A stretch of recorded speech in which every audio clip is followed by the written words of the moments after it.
Estamos aqui com muita vontade de começar este debate, não é, senhores oradores? Olá, bom dia a todos. Obrigada pela vossa presença.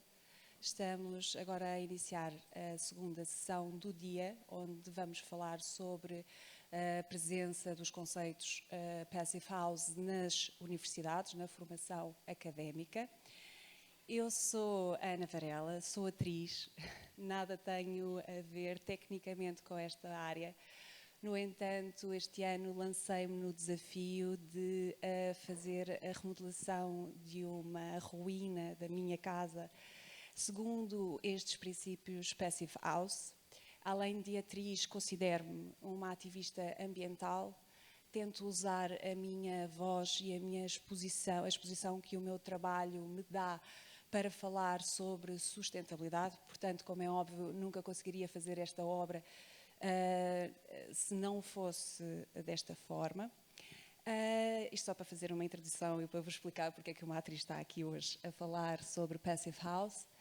Vamos fazer o remate, o remate pontapé de saída nesta segunda sessão com a professora Ana Ruth Costa, é arquiteta e Passive House Designer e diretora da licenciatura em Arquitetura na Lancaster University, no Reino Unido, e vai-nos fazer uma apresentação, certo, professora, sobre como é que se utiliza ou de que forma é que já estão embrenhados estes conceitos Passive House lá.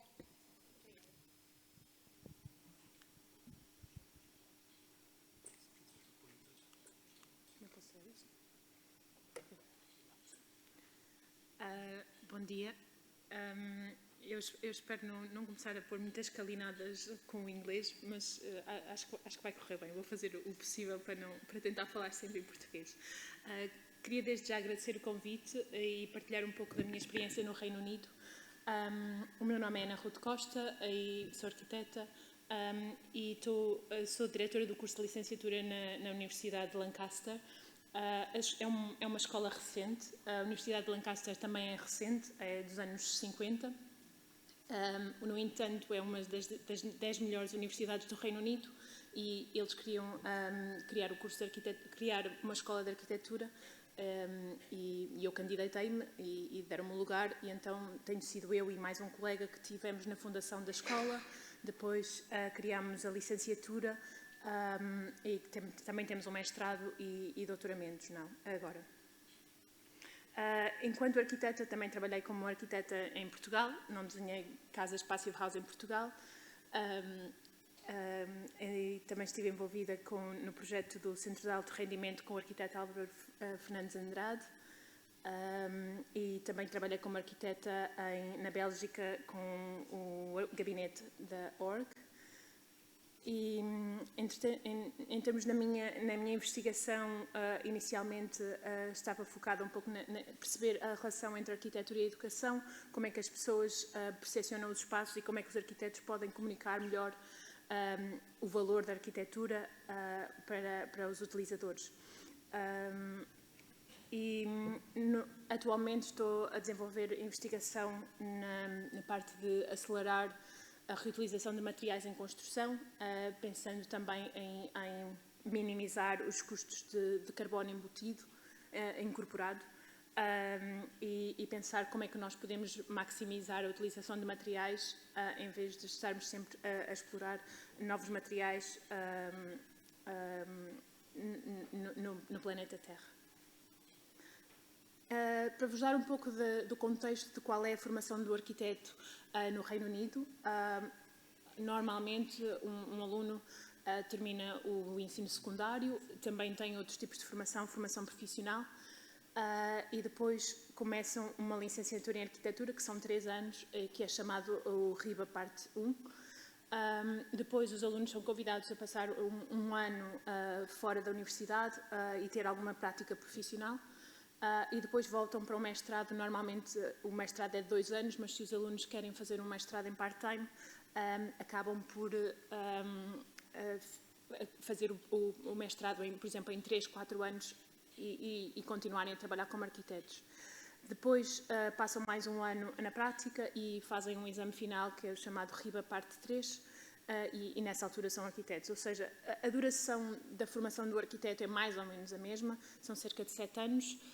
No entanto, tem uma componente profissional mais forte e ajuda também, se calhar, muitas pessoas que fazem a licenciatura em arquitetura acabam por não se tornar arquitetos, mas especializam-se em outras áreas e fazem mestrados que não são puramente mestrados em arquitetura, mas fazem mestrados, por exemplo, vocacionados mais para a sustentabilidade, ou para a engenharia, ou para o desenho urbano, dependendo do interesse que eles tenham.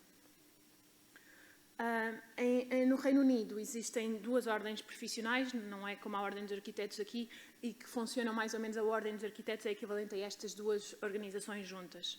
Ou seja, os Architects Registration Board é a organização que valida o título do arquiteto, e todas as pessoas que exercem a prática da arquitetura têm que fazer parte da ARB. Depois o RIBA é o Royal Institute of British Architects e funciona mais ou menos como um clube, é opcional. No entanto, eles promovem bastantes formações a nível de profissionais, promovem prémios, têm uma editora associada e organizam bastantes eventos. E não altera a questão de não dão o título de arquiteto, mas acaba por promover a prática da arquitetura. E o RIBA tem tido um papel bastante importante para ir ao encontro das necessidades da arquitetura sustentável e combater questões relacionadas com a emergência climática. E, por exemplo, um dos documentos que eles produziram foi como é que nós podemos ir ao encontro dos desenvolvimentos do milénio e enquadrar isso no desenvolvimento do projeto. Os nossos alunos têm estado a implementar. Entretanto, até aqui a ARB e o RIBA tinham os mesmos critérios de avaliação na educação. No entanto, mudaram e neste momento não é que não concordem uns com os outros, mas o RIBA acabou por simplificar e também defender que a formação profissional deve ser encarada de uma forma contínua, em que as pessoas, quando são arquitetos, continuam a ter essa formação, e então eles focam a questão da formação da arquitetura nos temas e valores, que é à volta da questão da saúde e segurança, a questão dos princípios éticos e da prática profissional, a questão da estrutura e os recursos, a estrutura, os sistemas construtivos e recursos existentes, aliado também depois à história, às teorias e práticas. E também entender depois quais são os processos de desenho e como é que comunicamos e como é que isso se transforma também nas práticas profissionais. E depois consideram que estes valores são desenvolvidos ao longo do currículo e que, se vocês virem aqui na coluna que diz CPD, quer dizer que são cursos que depois são desenvolvidos durante a prática profissional e que as pessoas continuam essa formação e que depois pode originar diferentes especialidades dentro da formação do arquiteto. Como ao início estava a apresentar, então eu sou membro fundadora da Escola de Arquitetura na Universidade de Lancaster. E nós, quando criámos a escola, queríamos também focar, então, quais são... Em Inglaterra fala-se muito de unique selling points, ou seja, porque é que nós somos especiais, porque é que estamos a criar uma escola de arquitetura no início do milénio e como é que podemos fazer a diferença. E aproveitando um pouco a nossa experiência profissional de ensinar noutras escolas, em que muitas vezes é difícil alterar as práticas porque são de tal maneira integradas que quando se quer fazer uma mudança é mais difícil. Nós começámos por identificar quais eram as coisas que nos devíamos focar e criámos esta espécie de constelação de prioridades que depois são abordadas ao longo do currículo e que damos ênfase principalmente à questão da prática profissional no futuro, como é que podemos aliar as práticas mais tradicionais do artesanato com as práticas mais digitais e utilização de novas tecnologias e depois ir ao encontro da emergência climática e reconhecer o papel da arquitetura para combater estas práticas. Nós fazemos parte de um departamento que é de artes, em que há outras disciplinas, há design, artes, teatro e filme. e estamos neste momento a utilizar o edifício mais antigo da universidade, que era a casa que existia antes de construírem a universidade, que é uma universidade de campus, ou seja, mais ou menos como Aveiro, está afastada do centro da cidade. E que para nós acaba por ser interessante porque depois são dois edifícios completamente diferentes que servem de complemento para analisar o antigo e o novo. Em termos da licenciatura, a licenciatura tem 4 disciplinas principais, em que o projeto ocupa sempre 50% do curso, e isto é um requerimento da ARB também. E depois Technology, que é o que nós chamamos de construção, Humanidades, ou seja, História em Teoria, e depois a prática profissional ocupam os outros 50%. No entanto, a nova orientação do RIBA é que a prática profissional deve ser cerca de 20% do currículo, ou seja, acaba por estar integrada no projeto, na construção, e depois ser informada também pelas teorias e história. Só para vos dar uma visão geral de como é que o curso está organizado, os alunos têm sempre 2 módulos de projeto, um no primeiro período e outro no segundo período, e depois os módulos de construção e humanidades acabam por funcionar um pouco de contraponto, mas também de unidades verticais, que nós tentamos que as coisas estejam alinhadas, ou seja, se um aluno faz uma investigação em humanidades, acaba depois por também informar o processo de desenho em projeto.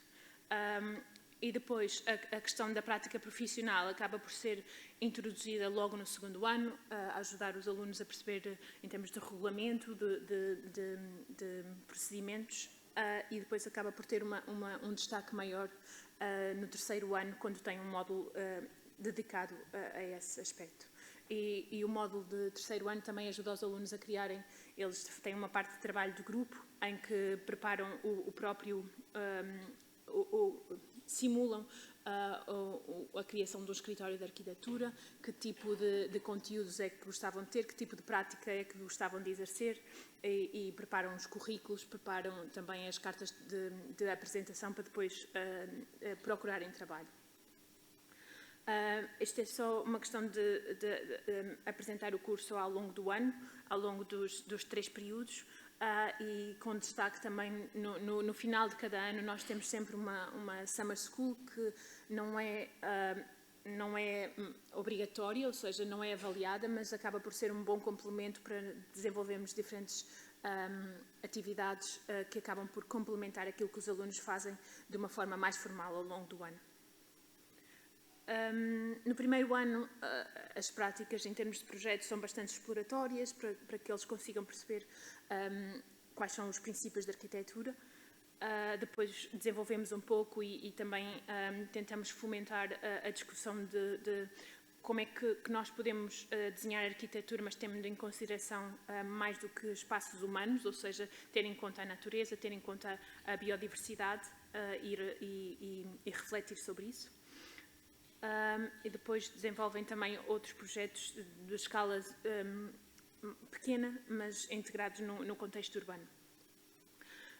Ao final do primeiro ano, os alunos têm que desenhar uma casa, e a casa normalmente é num contexto urbano, e pedimos para eles fazerem, neste caso, por exemplo, o aluno estava a fazer só uma questão de usar a maquete para fazer estudos de exposição solar, ao longo, e depois também desenvolvem já utilizando algumas técnicas digitais e percebendo também como é que as componentes climatéricas afetam ou não o desenho da casa. No primeiro ano, nós também temos uma parceria com uma das empresas, que é a Ecological Building Systems, que o que eles fazem é vender materiais para Passive House.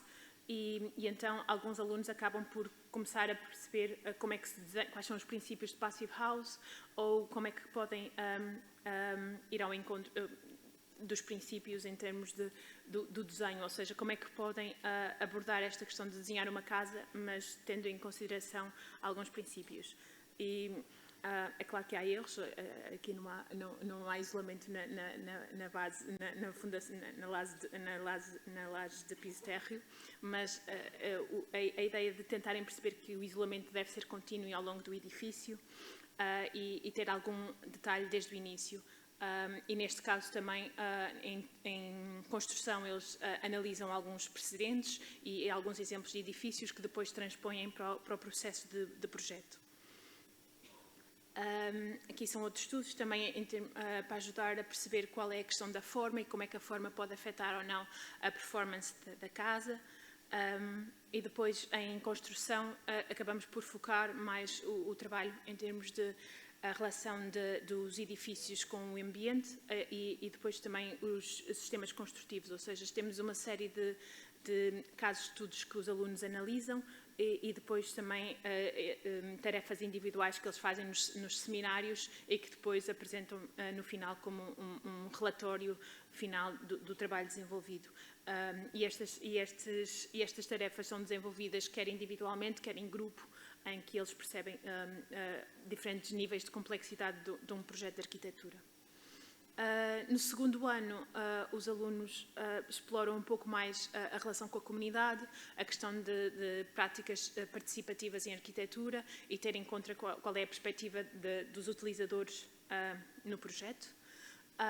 E em termos de construção, acabamos por aprofundar e, como eu dizia, introduzir princípios de questão de regulamentos e desenvolver também alguns estudos em pormenor.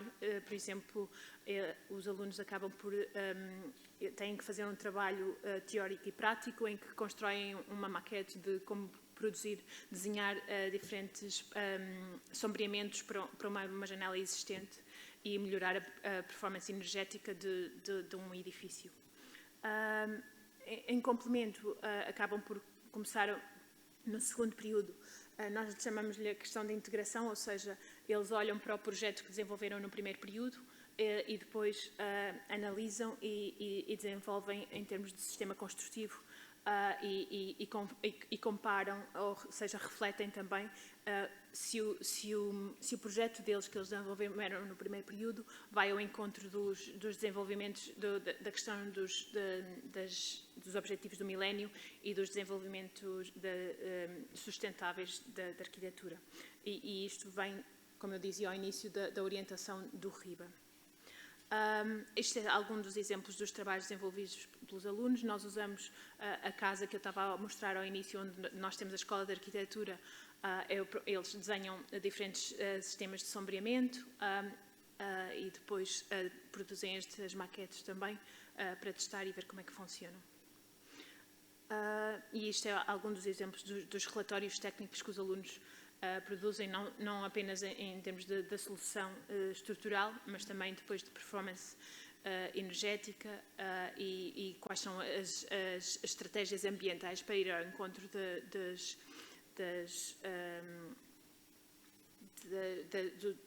net zero targets, ou seja, de como é que nós podemos minimizar o carbono na construção. Em complemento, eles desenvolvem também algumas maquetes, pormenores técnicos e analisam alguns dos pormenores do projeto desenvolvido no primeiro período. No terceiro período é um pouco diferente, ou seja, o projeto é só um projeto no primeiro e no segundo período e os alunos desenvolvem a construção, é feito, o módulo de construção é desenvolvido em paralelo com o projeto de desenho, ou seja, mais ou menos como nós fazemos na prática, em que as coisas têm que ir lado a lado para conseguir uma boa solução final. Este é só o exemplo da exposição final, ou seja, como nós somos uma escola nova,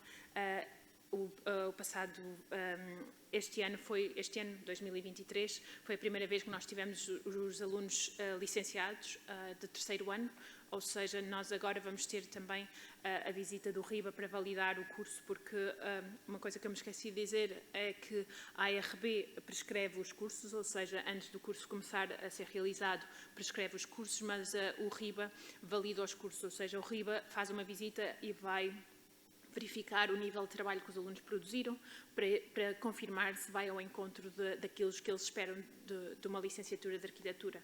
Ou seja, nós temos esta exposição que agora estamos a melhorar para a visita do RIBA em dezembro. Em novembro. E depois a questão do módulo de construção que é desenvolvido em paralelo com o projeto acaba por ser muito importante, e no primeiro período os alunos focam-se principalmente na questão da prática profissional e produzem um relatório, e no segundo é mais sobre a questão da solução construtiva que eles propõem.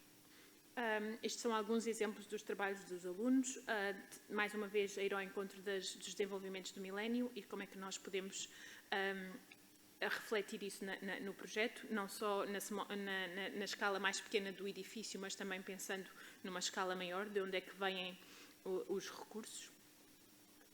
Depois, o RIBA também tem uma questão de sugestão de quais são as diferentes fases de projeto, ou seja, os alunos refletem em que fase é que estão e qual é o tipo de desenvolvimento no nível de pormenor que devem atingir em cada uma das fases. E é claro, depois produzir os pormenores técnicos, perceber de onde é que vêm os materiais, quais são as soluções que eles propõem. E uma das coisas que nós também pedimos para eles fazerem neste projeto de technology, é claro que apresento o que é Passive House, quais são os princípios de Passive House, e eles comparam o edifício deles com os princípios de Passive House. Uma das coisas que estamos a fazer agora também é integrar o Design PH no processo educativo, ou seja, eles medem as questões dos U-values nos edifícios deles e comparam com os standards pedidos pela Passive House. Aqui neste caso era a questão de olhar para as janelas, a solução das lajes, uma questão estrutural também associada. Outra coisa que nós introduzimos e que desenvolvemos ao longo dos 3 anos com os alunos é a utilização de ferramentas que nos permitem medir o carbono e a energia gasta num edifício, considerando o carbono operacional e a questão do carbono incorporado também. Isto é uma ferramenta que está disponível online e que é acessível para toda a gente, é grátis. E tem algum fundamento, inspirada bastante na questão do PHPP. Mas é um pouco mais simples. E o que nós fazemos é, no primeiro ano, fazemos pré-preenchemos a ferramenta antes de a darmos aos alunos. No segundo ano, pré-preenchemos, mas um pouco menos. E no terceiro ano, damos a ferramenta vazia, em que eles têm que preencher o mais possível. E a ferramenta também permite que eles tenham 2 níveis de complexidade, ou seja, podem escolher qual é o nível de detalhe que querem apresentar, mas é uma boa forma para eles perceberem que a forma como desenham e a forma como projetam influencia depois o nível da performance energética dos edifícios, mas também a escolha dos materiais e de como é que os sistemas são implementados. Isto é algum dos exemplos dessa ferramenta, ou seja, há células que já estão pré-preenchidas, há outras que são para eles editarem e depois pode-se escolher o nível de complexidade de 1 a 4, dependendo. E depois nós recomendamos também, por exemplo, no primeiro ano utilizam o nível mais leve, mais simples, e depois no quarto ano utilizam o nível mais alto, em que exige mais complexidade de conteúdos. E depois o que acontece é os requerimentos depois também fazem o paralelo com os requerimentos da Passive House. E estes são alguns dos resultados. Mais uma vez, têm que considerar o local e onde é que estão integrados. Provavelmente, se quiserem utilizar aqui em Portugal, eu não testei a ver se tem a questão do clima em Portugal. Provavelmente não tem essa parte integrada, mas pode servir como referência. E depois tem que, mais uma vez, introduzir também as soluções das paredes, dos U-values, contabilizar as pontes térmicas, mas de uma forma bastante mais simples do que o PHPP. Outra iniciativa que começou este ano, que foi promovida pela Coaction, que é a antiga Worm, que é a empresa mais conhecida de formação de Passive House no Reino Unido, em conjunto com a Passive House Trust e com o RIBA e com o SCOSA, SCOSA é a Associação de Escolas de Arquitetura no Reino Unido, criaram um curso online que está disponível gratuitamente para todos os alunos do primeiro ano de arquitetura. Ou seja, este curso é composto por 4 módulos e que cada um dos módulos tem 10 módulos mais simples, que são 20 minutos de vídeo e que depois no final tem um teste que as pessoas podem fazer várias vezes até passar ou para perceberem qual é o nível de conhecimentos adquiridos. Neste caso, não é só falar da Passive House em termos do que é a Passive House, mas sim falar da Passive House como uma forma de melhorar a performance dos edifícios e ir ao encontro das necessidades de combater as questões das alterações climáticas, ou seja, não é só a questão de implementar a Passive House, mas também dar uma educação mais transversal que ajuda os alunos a perceberem que não precisa de ser Passive House para ter um edifício com uma boa performance. No entanto, a Passive House é um caminho mais simples e certificado que nos ajuda. E depois é perceber como é que isto está relacionado com o desenho de arquitetura, com a questão dos sistemas construtivos e também depois com a questão dos serviços e das infraestruturas no edifício. Ou seja, é trazer a parte mais estética, a parte mais tecnológica e a parte funcional dos edifícios em conjunto para desenhar edifícios com uma boa performance. Como dizia ao início, nós depois também temos então a Summer School no final de cada ano e desenvolvemos diferentes atividades com os alunos. Muitas vezes são workshops pequenos de 3 dias em que testam diferentes materiais, que desenham construções e também procuramos utilizar materiais naturais. Estas são algumas das fotografias das atividades que nós desenvolvemos. Aqui era a questão de construir um modelo à escala 1 de um possível sombreamento de soluções. Também temos, neste workshop, era a utilização de materiais de lixo produzido pela construção para construir diferentes soluções. E temos o que nós chamamos Forest Lab, ou seja, temos estas plataformas construídas na floresta ao lado da Escola de Arquitetura e depois usamos para construir diferentes edifícios e fazer diferentes workshops. Também desenvolvemos workshops, por exemplo, com a utilização de materiais naturais, a construção em terra, utilizando diferentes técnicas. E depois aliando à questão do desenvolvimento digital e de diferentes tecnologias. Outros exemplos de projetos relacionados com a Passive House que eu fiz quando dava aulas na escola em Birmingham é a questão, por exemplo, de ter projetos verticais, ou seja, que reúnem equipas de alunos que estão em diferentes níveis de ensino, ou seja, ter, por exemplo, alunos de licenciatura a trabalhar em conjunto com alunos de mestrado.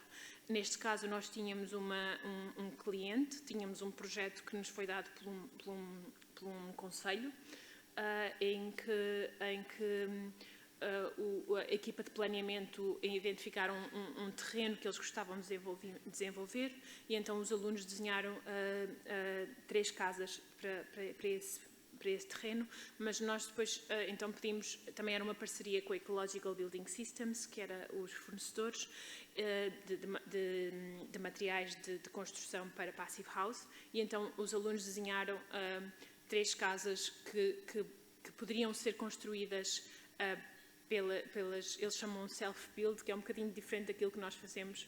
Eu acho que quase todas as casas em Portugal são quase self-build, porque há um cliente que depois vai ao arquiteto e que depois há um construtor e constroem a casa. A maior parte das casas no Reino Unido não são construídas assim, são grandes construtores que desenvolvem quase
no edifício Passive House.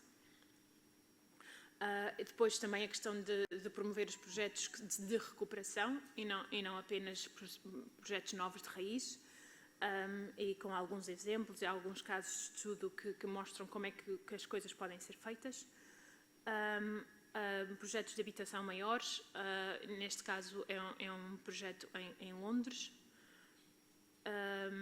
Noutros casos, como eu dizia, uma espécie, como a maior parte da construção é feita, ou seja, neste caso é construção promovida pelo Council, ou seja, pelo Conselho, é habitação pública, em que tentam ir ao encontro e procuram atingir o Standard Passive House. E neste caso também procurando alguma diversidade, mas olhando também não só à qualidade da construção, mas também à qualidade dos espaços intersticiais e de como é que nós podemos promover espaços que são saudáveis e que promovem o bem-estar das pessoas para além do conforto interior da casa. Estas são algumas fotografias deste complexo, que é em Norwich. E este complexo aqui também é em Norwich, e que também é um exemplo de outras casas noutro tipo num contexto diferente. Não apenas só casas, também há edifícios públicos. Este edifício é um edifício um edifício da Universidade em Norwich também, e aqui é uma escola também desenvolvida pelos arquitetos da Archetype, que são bastante pioneiros na Passive House no Reino Unido. E também para mostrar que a Passive House acaba por ser utilizada noutros tipos de edifícios, como é o caso deste museu, para garantir, por exemplo, que o arquivo é mantido numa temperatura constante. Ou seja, que a vantagem de controlo da temperatura não é só vantajosa para as pessoas, mas também para outros tipos de uso. E este é outro exemplo de outra casa, também, que é Passive House, e também para mostrar que há diferentes escalas de casas e que respondem a diferentes variações climatéricas também. Em termos de referências, estes são alguns dos exemplos dos documentos produzidos pela Passive House Trust, que são bastante úteis e estão disponíveis online. E acho que é tudo. Peço desculpa por ser tão longo. Obrigada. Obrigada, Ana. Ficámos a conhecer um pouco do que se passa lá fora, no Reino Unido, o que uma portuguesa também está a fazer lá fora. E agora acho que seria interessante debatermos o que está a ser feito em Portugal. Temos para debater este tema o professor Manuel Eduardo Pinheiro, que não pôde estar fisicamente, mas que nos deixou um vídeo. Bom, em primeiro lugar, desejo-vos uma continuação da 11ª Conferência Passive House Portugal, agora em 2023. E quanto à questão da Passive House nas universidades, eu ia dividir telegraficamente a intervenção em 3 pontos. Que competências são importantes, o que é que hoje é considerado e o que é que eventualmente pode vir a ser. Na linha do que já foi dito anteriormente, eu acho que as competências que são cada vez mais importantes do ponto de vista dos edifícios, dos ambientes construídos, são aspectos muito associados, por exemplo, a novas dimensões como o desempenho, a sustentabilidade, a economia circular e, por exemplo, a digitalização. O que é hoje considerado do ponto de vista dos cursos? Terá que se ter em atenção que os cursos têm um currículo que é acreditado por A3S e que, de alguma maneira, esse processo, quer de consensualização junto dos conselhos científicos, quer depois da acreditação, é um processo que muitas vezes demora tempo e, por isso, nem sempre se pode mudar. Em relação ao Instituto Superior Técnico, nomeadamente ao Departamento de Engenharia Civil, Arquitetura e Ambiente, no fundo, somos responsáveis por 3 cursos diferentes. O primeiro é o mestrado em Arquitetura, o segundo é o mestrado em Engenharia Civil e depois a colaboração com outros departamentos, nomeadamente no mestrado em Engenharia do Ambiente. No mestrado de Arquitetura, nomeadamente na área principal, uma das cadeiras interessantes há muitíssimos anos, aliás, desenvolvida pelo professor Manuel Correia Guedes, a professora Ana Tomé e alguns outros colegas, é design ambiental, onde os princípios bioclimáticos, os princípios do desenho passivo são, de alguma maneira, estruturais e complementam o projeto de construção, a parte térmica e as outras dimensões. Na área de engenharia civil, há uma unidade curricular, nomeadamente também de 6 créditos, que é conforto e energia e ambiente. E energia e ambiente nos edifícios, basicamente. Em ambiente, há a possibilidade, de alguma maneira, de se escolherem estas cadeiras. E por isso, a licenciatura, o mestrado e, em alguns casos, o doutoramento, têm já princípios do ponto de vista bioclimáticos e de desempenho passivo. Estruturalmente, a Passivhaus e o cálculo da Passivhaus, não. Mas, de alguma maneira, isso tem vindo a ser abordado. Por exemplo, eu tenho duas teses, uma delas de 2019, que é Passivhaus para a sustentabilidade no projeto de construções, onde o António Sousa, de alguma maneira, analisa a Passivhaus e como este projeto ajuda a caminhar para a sustentabilidade. E ajuda porque, em termos de desempenho de energia, é absolutamente excepcional, nomeadamente, e que tem vários reflexos, que, por exemplo, quando se mede no Lidera, tem a nível da qualidade do serviço o conforto, tem na resiliência a capacidade de se adaptação, mesmo em relação a alterações climáticas, ondas de calor ou eventualmente de frios, e também no P33, por exemplo, do Lidera dos custos de ciclo de vida. Uma outra tese, em 2020, por exemplo, era se a Passivhaus Premium, que é de alguma maneira uma Passivhaus que já tem um desempenho e que tem uma contribuição do ponto de vista das energias renováveis importante, seria uma integração energética viável em Portugal, e o que se, de alguma maneira, prova através da análise e depois da aplicação a casos é que progressivamente essa abordagem começa a ser possível, disponível e até interessante. E por isso, do ponto de vista da licenciatura, sobretudo do mestrado e, em alguns casos, das teses de mestrado e doutoramento, ele está pontualmente presente.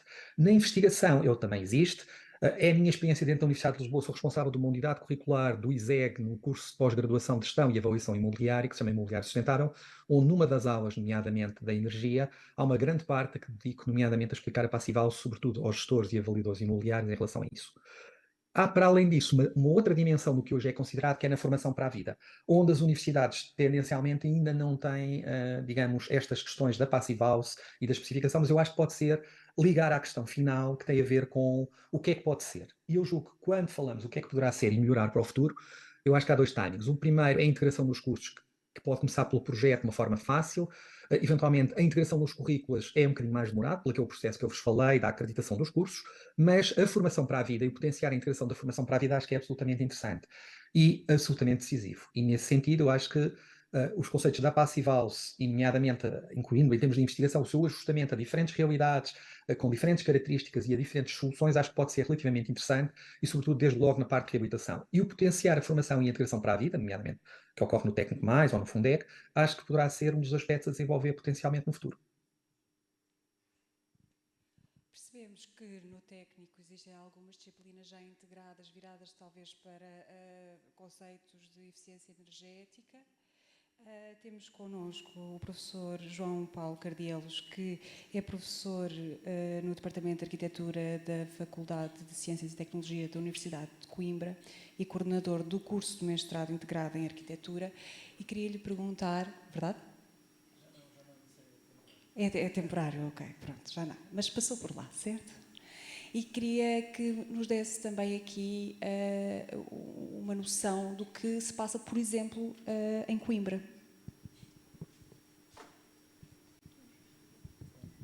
Muito obrigado pelo convite e pela repetição, porque tenho estado presente em muitas destas conferências, na maioria delas, e acho que isso é a primeira manifestação importante que eu tenho de trazer aqui, é do reconhecimento da importância destes conceitos, do valor da eficiência e da importância que isso tem na arquitetura e no desempenho das nossas cidades e do parque edificado. Na questão dedicada específica à questão do ensino, também vou sublinhar aquilo que foi dito pelo professor Manuel Duarte Pinheiro. E ele foi muito preciso, foi muito formal na explicação da complexidade da integração destes componentes nos currículos, o que é de facto delicado, mas que não explica completamente, por exemplo, o tempo longo, porque as avaliações e as acreditações podem fazer-se de 3 em 3 anos. E, na verdade, eu sinto que tem havido uma resistência. O último comentário que eu vou fazer ainda sobre a exposição do professor Manuel Duarte Pinheiro é que, de facto, há disciplinas em todos os cursos de arquitetura que tratam as questões ambientais, as questões da eficiência, as questões da energia. Isso existe, nomeadamente no curso de Coimbra, mas são sistematicamente em todos os cursos disciplinas opcionais, o que significa que não fazem parte do tronco central da formação dos nossos arquitetos. Isto não é uma questão de importância menor e tem duas razões. Desde logo, o espartilho do sistema Bolonha e a limitação do âmbito de horas, que nas escolas acaba por ser ocupado com disciplinas consideradas de tronco comum e mais relevantes. tem a ver com as questões do desenho, da construção da forma, das tecnologias também, mas colocada no foco da solução construtiva, tal como cada docente entende que ela deve ser veiculada. E estamos a falar de academias, e agora falo mais concretamente do caso de Coimbra, que tem obviamente um corpo docente que está estabilizado há muitos anos, que envelheceu e que provavelmente teve uma formação noutro período, e muitos desses docentes não aproximaram a sua formação dos novos tipos de exigências. Portanto, desde o momento em que está o critério dos docentes no tronco comum, a formação, o veicular desta aprendizagem fica limitado. E ao dizer isso, eu estou a dizer que sim, também na nossa academia, e como foi explicado, a formação ao longo da vida e a atualização não está a ser garantida. Ou seja, a universidade ainda não se preparou, nem se habilitou para isso. Especificamente em áreas como esta, que são de grande sensibilidade, porque para fazer esse tipo de formação é preciso técnicos especificamente habilitados. Eu fiz formação passive-voce voluntariamente. Posso dizer que na academia o que acontece relativamente a estas questões de passive-voce, de elevado desempenho e eficiência em arquitetura, o que acontece são projetos de pós-formação. Ou seja, sim, há trabalhos de mestrado em que os estudantes, por opção, e essa pressão está a crescer, procuram cada vez mais aprender e focar-se neste tipo de temas, e desde que encontrem um orientador que esteja disponível, de facto essas teses acontecem. E são teses muito relevantes. Eu diria que posso com muito orgulho citar umas dúzias de teses de mestrado em que essa aproximação foi feita, mas essas dúzias não são representativas do espectro largo dos estudantes que fazem a formação. Infelizmente, muitos desses estudantes passam ao lado destas preocupações muito facilmente. E o que posso e gostava de trazer aqui é um outro âmbito. Dentro do departamento, sim, há um projeto de investigação a correr que está diretamente ligado às questões da passive-voce. Ou seja, eu propus esse projeto, encontramos um parceiro e o projeto está a ser desenvolvido, foi apresentado em 2018, publicamente, está a ser desenvolvido desde então e visava não só aprender e fazer formação, visava desenhar e construir obra e monitorizá-la. E, portanto, nós estamos neste momento na fase em que o projeto foi concluído, ou seja, há um projeto de execução pronto para levar para a obra. Ao município é obra pública, portanto é uma situação que tem limitações desde o início sérias, digamos, em relação às condições de funcionamento do processo, mas o processo alcançou o momento em que poderíamos partir para o concurso público e para a edificação. Infelizmente, e eu vou dizer isto infelizmente, porque tenho que pôr aqui a carga negativa que também está associada. Houve muitos atropelos pelo meio, houve muitas dificuldades, construir equipas, formar pessoas. Estamos a falar de técnicos habilitados, o que implica que todos eles tiveram de fazer curso de Passive-voce Designer, aprender a lidar com o PHP, em cima, com estas ferramentas. Estou a falar especificamente das Passive-voce, não é? Não quero com isto limitar nem desvalorizar todas as outras ferramentas. Aliás, a apresentação da arquiteta Ana Ruth Costa foi extraordinária porque, com os estudantes deste novo curso de arquitetura, eles são incentivados a usar, de facto, os instrumentos digitais e a usar os instrumentos de apoio ao desenho, ou seja, desde os momentos iniciais da concepção, e isso é fundamental em arquitetura de alto desempenho, esses instrumentos são imprescindíveis. Fazer uma avaliação da qualidade da geometria da forma, fazer uma avaliação da qualidade da exposição e radiação solar, da correção dessa exposição excessiva ou insuficiente a partir da correção do próprio desenho, mas depois, obviamente, da compreensão dos materiais incorporados, do seu valor. Já falou, e muito bem, de uma coisa fantástica que nem a legislação portuguesa considera em âmbito nenhum, a diferença entre o que é o carbono e a energia incorporada em relação ao que é o consumo, ou o carbono e a energia operacional dos edifícios. Esses são aqueles que normalmente preocupam os utilizadores, pagam a conta da energia no fim do mês e, portanto, interessa-lhes reduzir a energia operacional, mas até chegar lá há uma imensa quantidade de etapas onde a energia incorporada deve ser considerada e ponderada. Portanto, a escolha do material, os processos que são utilizados são importantes.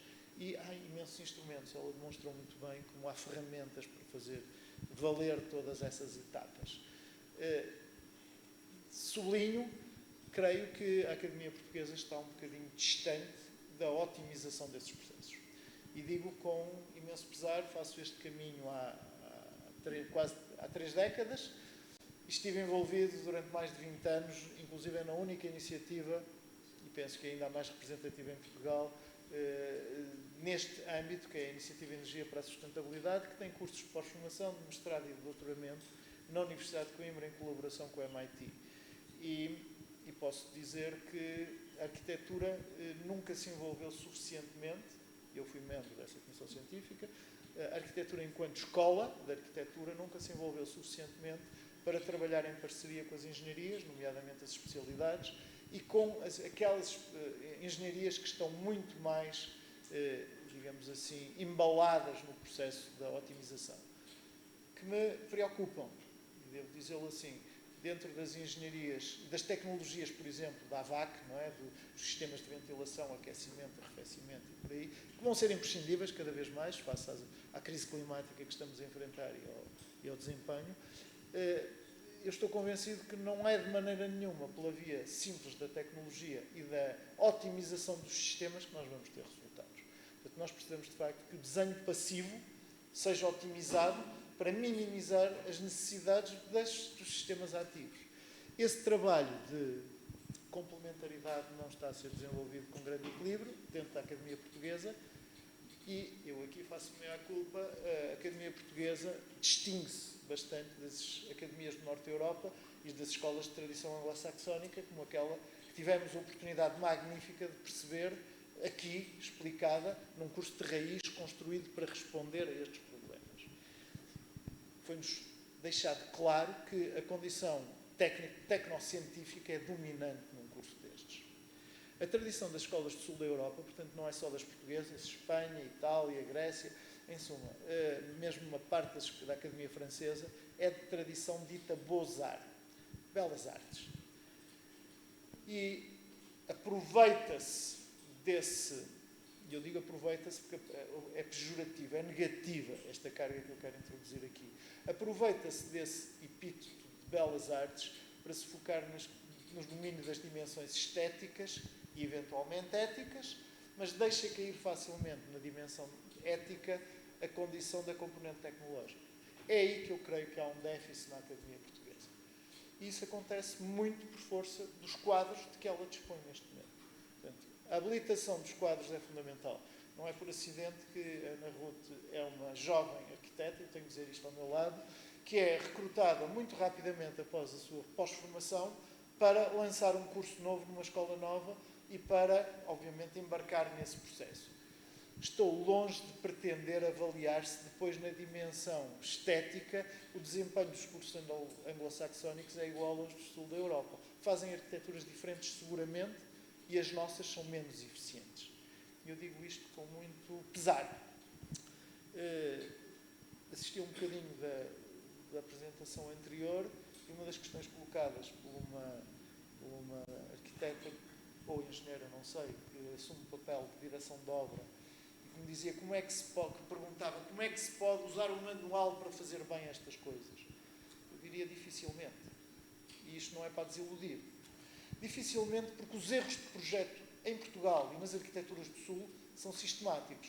E os arquitetos que praticam arquiteturas de elevado desempenho são exceções. Quando se cometem erros de partida delicados, provavelmente uma direção de obra, mesmo que queira fazer preparação de obra muito empenhada e muito voluntariosa, dificilmente pode ultrapassar a responsabilidade técnica de um autor de projeto que cometeu erros de raiz. Portanto, nesse sentido, eu digo, tem de haver um papel de colaboração, como o que falava o Gil. Tem de ser uma equipa. A direção técnica, o autor do projeto, a equipe construtora tem de trabalhar junta. Só assim é que se conseguem estes níveis de desempenho. A Passivhaus especialmente. E aqui eu digo o que não foi dito ainda, mas obviamente está implícito, é por isso que aqui estamos. A Passivhaus é o sistema de certificação energético mais exigente do mundo. Ponto final. Portanto, obviamente é muito difícil alcançar estes parâmetros. Nós só queremos arquitetura eficiente, sim. Se pudermos ter a mais eficiente, melhor. Custa mais dinheiro? Custa um bocadinho mais do que não fazer nada. Mas não custa mais do que fazer bem. É preciso saber como fazer bem. Infelizmente, e essa é a notícia que eu tenho de deixar aqui com pesar, é que as escolas ainda não estão preparadas na nossa academia para fazer essa formação neste âmbito. Isto podemos discutir.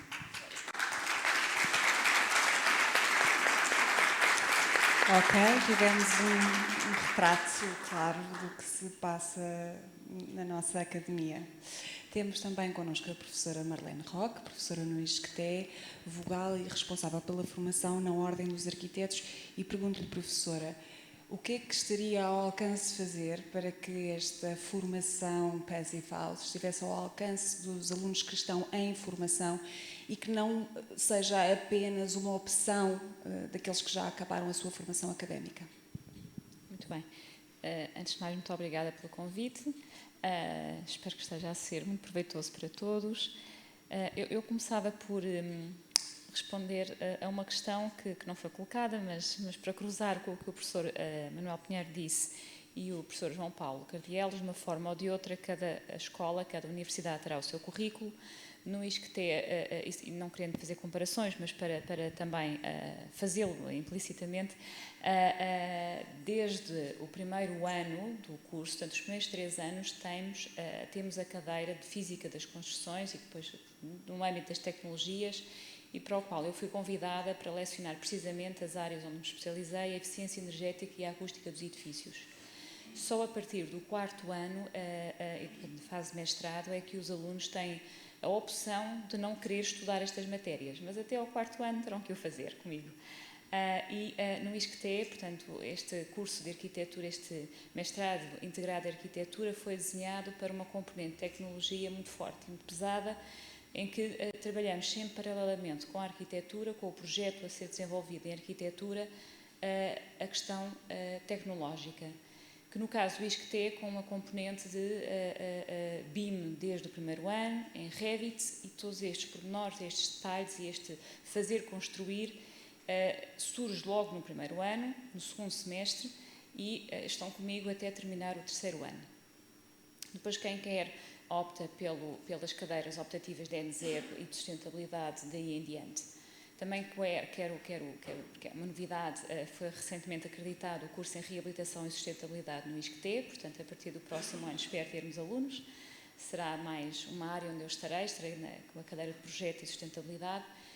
E este ano o ISCTE Sintra também abriu a licenciatura em Tecnologias e Sustentabilidade, muito mais vocacionado para o BIM. E, portanto, acho que há aqui uma janela de oportunidade para a Passive House entrar em todas estas frentes, que já são 3 distintas.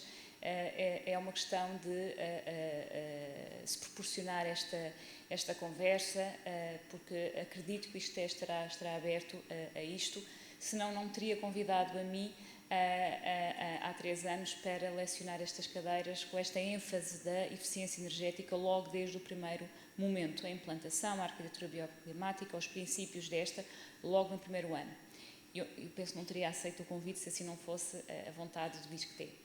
Do lado da Ordem dos Arquitetos, desde há 8 anos que eu sou formadora nestas áreas da eficiência energética e NZEB, e tenho a dizer, e aqui a acompanhar o que o professor João Paulo disse, há uma grande resistência dos profissionais em querer abraçar esta área. Isto não é uma crítica, é um facto. E é um facto porque eu sei os resultados que temos tido e o interesse da parte dos arquitetos em assistir a estas formações e em querer continuar a sua formação e aprofundar estas áreas. Tanto é que quando o EPBD torna, na transposição da Diretiva Nacional, com o 101D-2020, a obrigatoriedade dos arquitetos terem que fazer a verificação dos requisitos de eficiência energética, foi uma espécie de avalanche, que problema, nós arquitetos não fazemos contas, isto agora é uma chatice. E isto tem-me custado imenso, porque temos tido cerca de 12 edições de formação, portanto, mensalmente 1 a 2 na Ordem dos Arquitetos, onde eu fui formadora até há um mês, desta estação de formação desenhada para os arquitetos, onde eu tentei desmontar, isto não é matemática, isto não é rocket science, calcular uma resistência térmica e um valor de coeficiente de transmissão térmica, quer dizer, até a minha filhota de 9 anos sabe fazer esta conta. Vamos desmontar isto, mas tem sido uma resistência muito grande, portanto estou para ver quando agora, com a revisão do EPBD, o que vier para o ano, com a nova normativa, o que é que vai acontecer, o que é que vem para lá da avalanche. Portanto, há uma resistência da classe, e agora é uma crítica da classe, talvez pela origem da Beaux-Arts, de que o arquiteto em Portugal tem que ser a estrela que faz a forma, o artista, o desenho. Também aceito aqui um pequeno ligeiro comentário que talvez no último triênio, na Ordem dos Arquitetos, tenha continuado a alimentar isto, porque estava no corpo do Executivo colegas desta cultura, bem ou mal, não tiveram esta formação nestas áreas e, portanto, continuam a transmitir aquilo que sabem. Espero que com este triênio e com o pelour da formação eu possa mudar isto, e também faço aqui o apelo e o convite que penso que haverá janela, haverá espaço para a Passive House poder entrar de uma forma que se entenda que é de facto um selo de qualidade da eficiência energética, que temos outros selos para a sustentabilidade, temos o LEED, com o qual eu trabalho e que me identifico também, temos o BREEAM, teremos outros. Ontem estive num evento das sociedades sustentáveis que a DGT promoveu e mesmo aqui a vizinha Ágada apresentaram soluções muito interessantes, Valongo, Mangualde, procurando estes selos da sustentabilidade. Portanto, paulatinamente chegaremos lá, mas tem que haver uma vontade da parte da classe.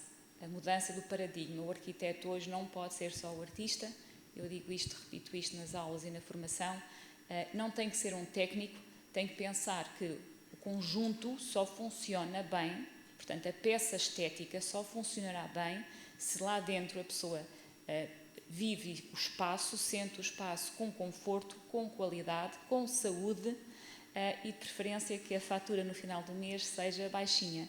E isto só aplicando os princípios Passive House. Com selo Passive House ou não, só construindo e desenhando edifícios com uma elevada performance energética.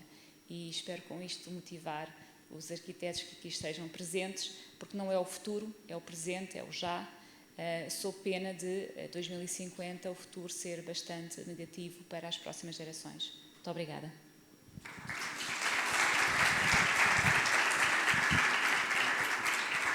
Precisamos então de uma atualização do corpo docente, uma atualização dos profissionais em execução, de um diálogo maior entre Passive House e academias para conseguir, e se calhar de uma regulamentação ou exigências normativas, talvez, como à semelhança do que acontece na Escócia, talvez ainda estejamos um pouco distantes daí, mas talvez uma maior regulamentação neste âmbito, parece-me.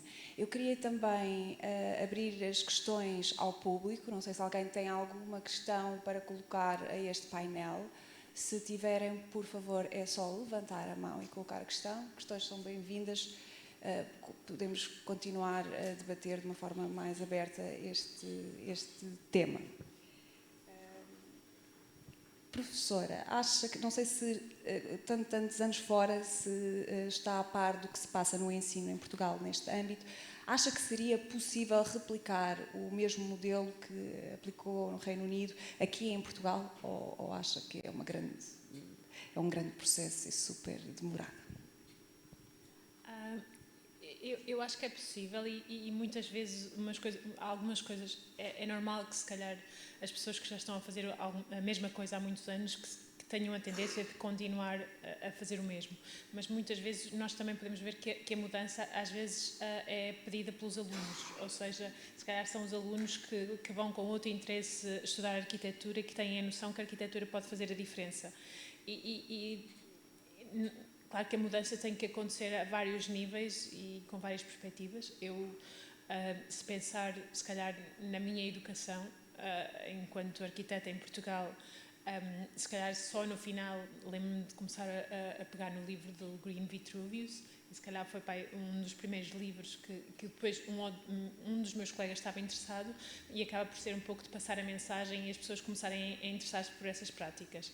Mas eu acho que se queremos, devia haver, é possível, e é possível que as pessoas estejam motivadas, mas a mudança tem que vir de vários níveis, porque, claro que não queremos muitas pessoas frustradas por estarem há muitos anos a tentar fazer a mudança e que ela não aconteça. Por outro lado, se calhar, se acabarmos por ter, se calhar, mais alunos que vêm e que pedem essa mudança, depois as universidades têm que dar resposta.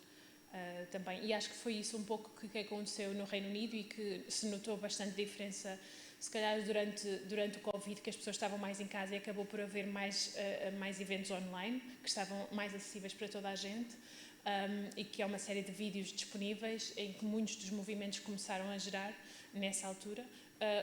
Outra das iniciativas no Reino Unido, que é o Leti, que acaba por ser um movimento sobretudo por voluntários, pessoas que se juntam, e neste caso, mais uma vez, não é uma questão de problema dos arquitetos, ou de um problema dos engenheiros, ou problema da construção, é a indústria da arquitetura, engenharia e construção que tem que estar em conjunto, e nós não temos muito essa cultura de estamos todos para o mesmo e o objetivo é construir casas mais eficientes, e se calhar a mudança tem que acontecer a nível de todos os setores e pensar que é uma questão de trabalho de equipa. Em conjunto com isso, acho que quando eu estava a fazer a minha própria formação de Passive House, uma das coisas óbvias e que para mim era óbvio eu tinha que implementar algo semelhante no curso, é perceber que uma das coisas fundamentais que a Passive House certifica ou que tem que se atingir é a qualidade do desenho, o rigor, não só no desenho, mas depois o alinhamento na construção, é saber que a forma como se desenha tem impacto na forma como se constrói, mas tem que haver uma comunicação fluida a vários níveis. E se calhar perceber que a questão estética pode ser atingida, sim, mas a questão da performance energética tem que ser prioritária, ou pelo menos ir lado a lado, é essencial também. Acho que não respondi muito, mas... Falou que a mudança tem de vir de várias partes e parece, é transversal a toda a sociedade e a todas as áreas, não é? Se mais alunos procurarem este tipo de formações, provavelmente vão pressionar os profissionais a formarem-se na área e a oferecer uma formação mais completa neste campo. E ouvi uma entrevista sua que falava de uma coisa que me pareceu bastante interessante, que é o papel do arquiteto e a sua responsabilidade social. E juntar ou seja, eu como arquiteta, qual é que pode ser, como é que eu posso pôr a minha profissão ao serviço do que este planeta ou esta geração precisa neste momento, e isso pareceu-me muito sábio. Não sei se provavelmente temos arquitetos aqui presentes, e queria só deixar esta última questão. Professor, qual é a oferta especificamente que está disponível para os formadores ou para arquitetos, para profissionais que já estão formados e que se querem atualizar neste âmbito, o que e onde devem procurá-lo? Obrigado. Ocorre-me dizer várias coisas, mas do ponto de vista da formação há que separar os objetivos. Desde logo, a única formação que tem sistematicamente sido oferecida neste âmbito é da Ordem dos Arquitetos. Já acontece há alguns anos e é, de facto, uma formação que tem uma ambição de seriedade na formação de profissionais. Ao nível da formação interna nas academias, ela existe pontualmente, de forma irregular, e existe dentro do quadro das tais disciplinas. É sempre possível frequentar uma universidade por uma unidade curricular de um docente que tenha habilitação. Portanto, isso está em aberto. Não é um curso, é frequentar uma disciplina, tem as dificuldades óbvias de horário, de frequência, todos os problemas que se colocam a ser aluno de novo de uma universidade que não está preparada nem para o pós-laboral, nem para o profissional de uma forma sistemática. Mas pontualmente fazem, e fazem-no por interesse docente. Eu diria que isto é quase sempre alavancado pelo interesse das pessoas que, com habilitação e com vontade, se empenham nesses processos. Mas eu gostava de comentar um bocadinho o que foi dito antes. De facto, eu estou convencido que os 3 caminhos que podem impulsionar esta mudança são a pressão dos estudantes, sim, por um lado, mas é preciso que eles encontrem eco nas academias, e essa é talvez a parte mais difícil, porque ao fim de algum tempo eles próprios desistem lá dentro, não é? Desistem dessa pressão. E temos, infelizmente, a experiência dos estudantes internacionais, e sabemos que o estudante nacional hoje está menos mobilizado do que já esteve, quando comparamos com estudantes que vêm, por exemplo, do Brasil, e que vêm motivados e são muito mais exigentes. Portanto, eu diria que sim, aí essa pressão pode e deveria acontecer, mas era preciso que na sociedade isto se transformasse realmente num comboio em andamento, que não é ainda muito claro. Estou convencido que este papel é difícil não só para os estudantes, como é para a Associação Passivhaus de Portugal. Era preciso que a Associação Passivhaus de Portugal conseguisse, junto dos fóruns institucionais, todos, e eu sei que têm tentado, junto da Assembleia da República, junto das autarquias, junto do Governo, conseguissem fazer valer a necessidade da qualidade e da eficiência dos edifícios. E atenção, separemos, já se fez isso noutras conferências, o que é a eficiência energética do que é a ecoeficiência, que é muito mais ampla e tem outros valores que nem sequer têm a ver com o Passive House. O Passive House está, de facto, muito focado na eficiência energética e agora já propõe a produção local de energia, em suma, outros níveis de otimização. Mas, por exemplo, o LEADER é muito mais exigente do ponto de vista de outros níveis de eficiência. Tudo isso tem de ser colocado em paralelo com o desenho de base passiva, ou bioclimático, se quisermos. E só assim é que nós temos respostas. Isto tem de ser explicado. E uma associação que promove a Passive House tem a obrigação de fazer a sua pressão e também tem havido problemas de sucesso nisso. Não há ainda, que eu saiba, um município Passive House oficial, formal em Portugal. Felizmente, Espanha já tem 2 comunidades autónomas que, para a obra pública, obrigam à certificação Passive House. E isso é muito positivo. Mas há aqui um passo institucional poderoso.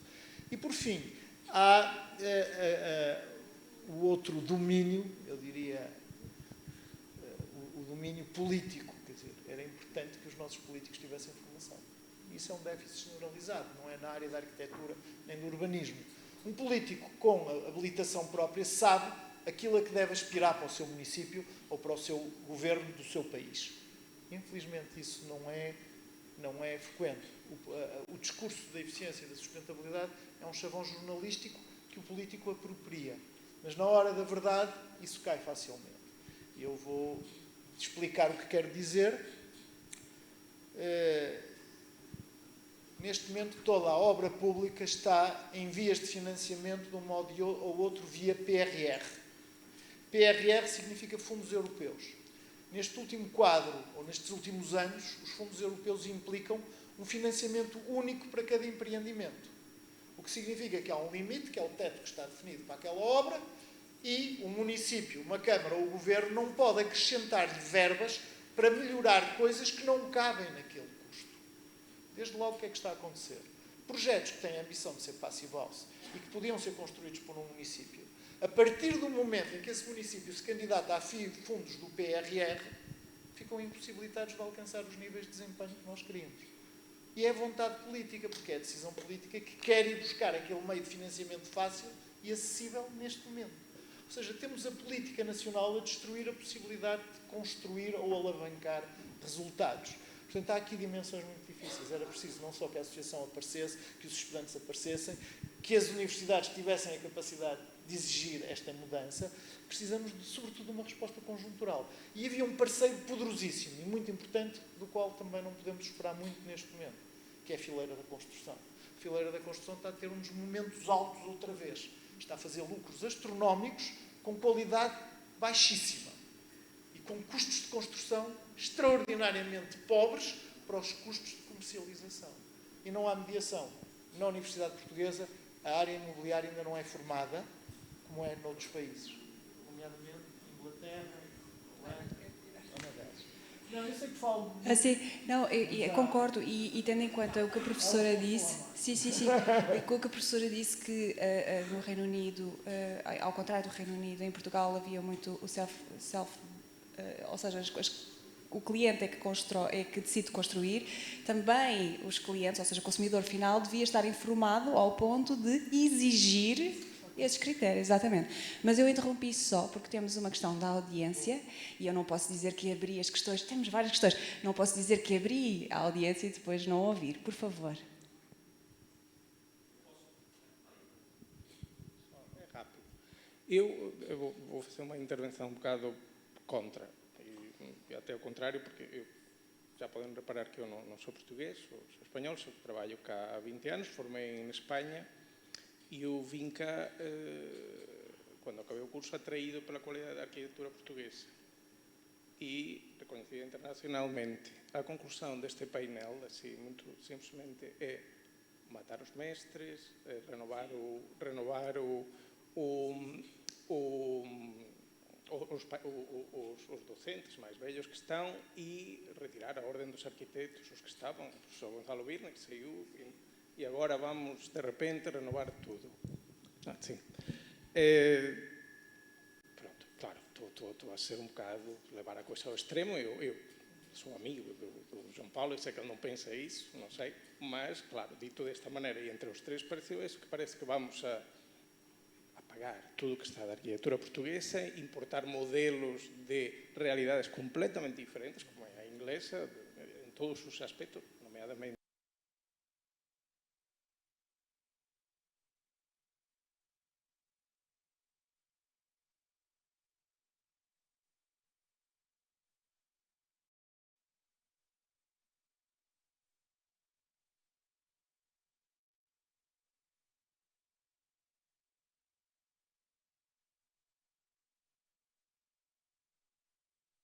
Nós temos de introduzir, ou seja, nós não podemos ficar com essa tradição Beaux-Arts e não sei o quê, só porque não funciona, não é? E evidentemente que não. Mas não exageremos. Ou seja, não queria que ficasse essa componente tão negativa do que foi feito e de que não estão a deixar que se faça. Claro que sim, há uma resistência, evidentemente, porque há uma inércia que é preciso. Mas cuidado. Opa, e isto é até um bocado estranho ser o espanhol a defender o que se fez em Portugal, mas é assim. Não. É que os portugueses têm isso e isso é o que mais sinto disso. E os espanhóis somos ao contrário, não é? Fazemos isto e achamos que somos os melhores. Os portugueses é ao contrário, fazem muita coisa boa e acham que são sempre mais baixos. Isso não pode de todo ser assim. Obrigado. Obrigada pelo comentário. Óbvio, não, é um caminho, não é? É um caminho, estávamos a apontar os desafios, mas é verdade, ao português falta essa confiança, eu concordo. Temos mais comentários? Só para comentar, acho que uma coisa importante também e sim, nós temos boa arquitetura e eu acho que o importante também é percebermos acho que é perceber qual é o impacto do desenho da arquitetura na performance dos edifícios, ou seja, é trazer a parte técnica e a parte estética em conjunto para melhorar a eficiência e a parte funcional. Podemos voltar ao Vitruvius e aos 3 princípios da arquitetura e o ideal é trazer estas 3 componentes juntas e é claro que nunca vamos deixar de privilegiar a estética em arquitetura, mas a ideia é também trazer a parte técnica e a parte funcional em conjunto. Sim, sem dúvida. Por favor.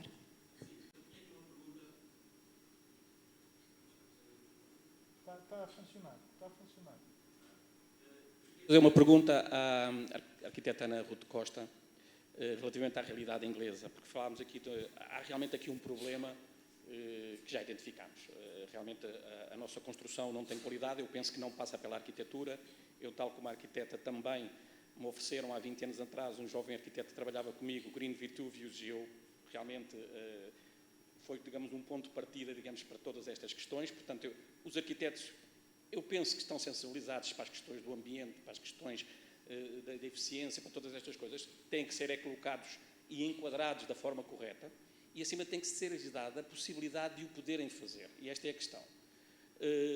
Quantos projetos em Portugal vão para a obra com projeto de execução? Eu perguntava à Inglaterra, quantos projetos vão para a obra com projeto? Qual é o rácio, porque isto depois tudo aconteceu pelas questões políticas, nós temos um dos maiores rácios de arquitetos da Europa, já ultrapassámos os italianos. Alguém dizia que quando tivemos arquitetos a trabalhar numa caixa de supermercado é porque já está em excesso, não é? E portanto nós temos a trabalhar por todo lado, não há problema nenhum, o curso é uma questão de partida. Mas realmente destruímos completamente a qualidade através realmente da banalização de uma atividade que, agravadamente, eu quando comecei a trabalhar, estimava-se a ordem dos arquitetos que seriam se calhar 2, 3% os projetos que tinham as obras que tinham projeto de execução, e depois, claro, obviamente que o arquiteto perde completamente o controle, e é uma das coisas que eu já tenho manifestado, uma das coisas boas que a Passive House traz é precisamente obrigar realmente a termos que fazer um projeto de execução exaustivo e pensarmos todas as questões e não ir para a obra sem termos essa questão dominada. Mas, é assim, eu agradeço esta coisa. Eu também há bocado fica logo assim, bom, isto... os arquitetos agora são os culpados disto? Não. há aqui realmente muita gente que tem que trabalhar e esta parte aqui da execução da obra, dos honorários, da validação do trabalho que é feito pelos arquitetos, nenhum arquiteto recusa isto. E os arquitetos de toda a vida, a gente tem uma formação, apesar de ser de Belas Artes, olha, eu estudei em Belas Artes, 2 anos ainda era Escola Superior de Belas Artes, sei perfeitamente o que é isso. Portanto, não é isso que limita minimamente toda a parte do interesse. É depois todo o enquadramento tem que ser dado e ter dado a possibilidade aos arquitetos de poderem fazer boa obra. Pronto, peço desculpa, estendi-me um bocado. Posso completar só um bocadinho? Eu peço desculpa por ter passado eventualmente uma imagem tão negativa. Atenção, eu acho que nós fazemos da melhor arquitetura do mundo, isso não está em causa. E temos excelentes profissionais. Acontece que há um desequilíbrio, e eu cinjo-me à questão da formação, entre o esforço de formação nas áreas de domínio do controle da forma, da resposta ao programa, da resposta social, em todos os aspectos, e muitas vezes descura-se, até por insuficiência de quadros, porque se fosse de forma mais o quadro das universidades nessas áreas, e agora, em algumas humanísticas, por exemplo, as nossas escolas têm um peso que eu acho que é relevante para a qualidade final da história da arquitetura, e não têm o mesmo peso nas tecnologias e nas ciências da construção. E nós também temos uma disciplina de física da construção, e é obrigatória, estas coisas são faladas, e os alunos são obrigados a fazer uns quadros e umas tabelas do peso dos materiais e da geografia dos materiais, e dessas coisas todas. Mas, como a disciplina não é vista como foco central do curso, depois eles acabam por se orientar, na sua grande maioria, para a preferência de determinados valores, desvalorizando outros. Eu não estou, de maneira nenhuma, a dizer, primeiro, que os nossos arquitetos não são qualificados, ou que não têm a capacidade de fazer bem. Na verdade, têm de se dotar dos conhecimentos, quando não dispõem deles, e o meio não é favorável para os adquirir. Até porque, também deve ser dito, o sistema de certificação Passivols é um modelo comercial. E essa é uma das reações, porque na escola portuguesa a entrada do modelo na academia vai ser difícil. Como vai ser difícil o ensino direto de um sistema de software operacional de uma marca qualquer? Ensinam-se os princípios genéricos e os estudantes escolhem o programa que vão usar. Porque há aqui uma dimensão comercial à qual a academia não tem sido sensível. Eu diria que cursos mais novos, como é o caso do ICTE ou até do Instituto Superior Técnico em Lisboa, têm docentes mais novos que têm pressionado e obrigado a essa entrada. E temos aqui um caso presente, não é? E isso é saudável, não é? Eu falo vindo de uma academia com 733 anos e, portanto, com uma tradição e uma resistência à mudança muito grande, que ainda é a resistência à mudança de ter um curso de arquitetura lá dentro. E, mesmo assim, sublinho, há docentes muito empenhados nisso, há formação, há projetos de investigação a correr com este domínio e sabemos as dificuldades que têm todos os outros depois em levá-lo à obra, em fazê-lo construir bem, fazê-lo caber nos fundos de financiamento. Bom, esses problemas são sistemáticos e transversais a toda a cadeia da nossa prática profissional, diria eu. Obrigada. Mas não me interpretem mal.